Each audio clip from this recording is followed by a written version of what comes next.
The transfiguration was meant, in part, to dispel the fear of the disciples and to give them hope for that which was to come.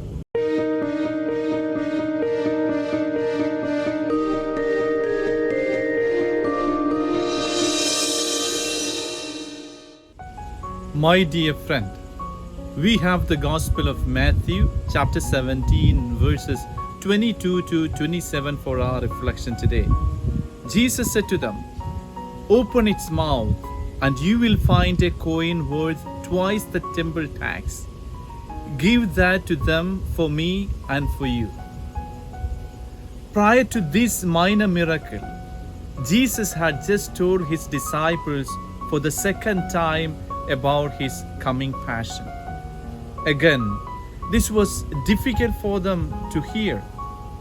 Recall that after the first prediction of Jesus' coming passion and death, Jesus took Peter, James, and John up the mountain and was transfigured before them. The transfiguration was meant, in part, to dispel the fear of the disciples and to give them hope for that which was to come.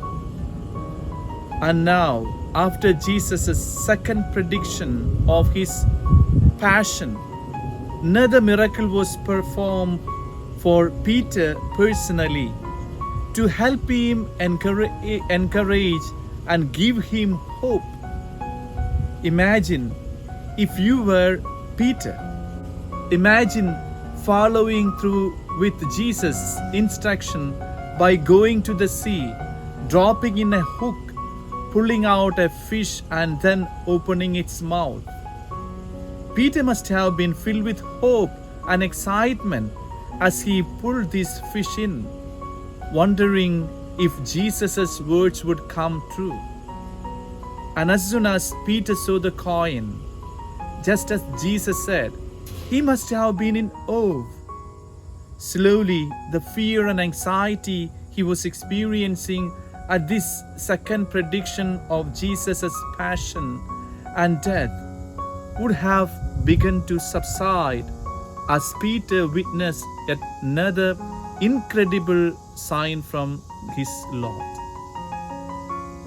God performs miracles in our lives every day.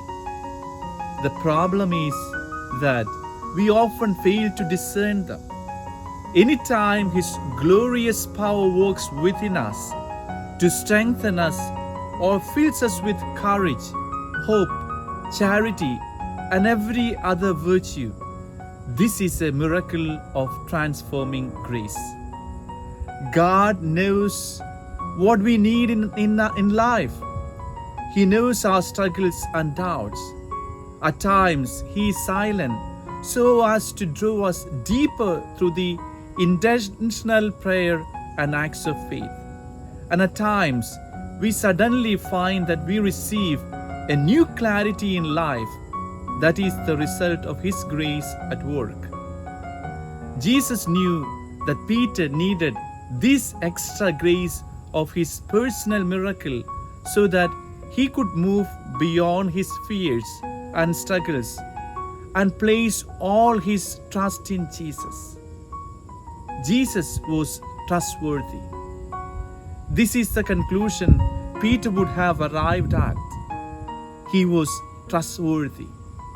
Therefore, everything he said should be believed. What a wonderful conclusion for us all to arrive at. Reflect today upon the ways that God has assured you of His divine presence and action in your life. Though the assuring miracles God has performed in your life may not be physical in their manifestation, God's workings can be just as convincing if we clearly perceive them. What does God want to assure you of in your life? What struggle or doubt do you struggle with?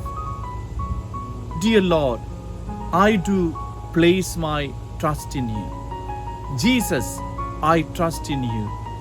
May the words of Jesus redeem us. Amen.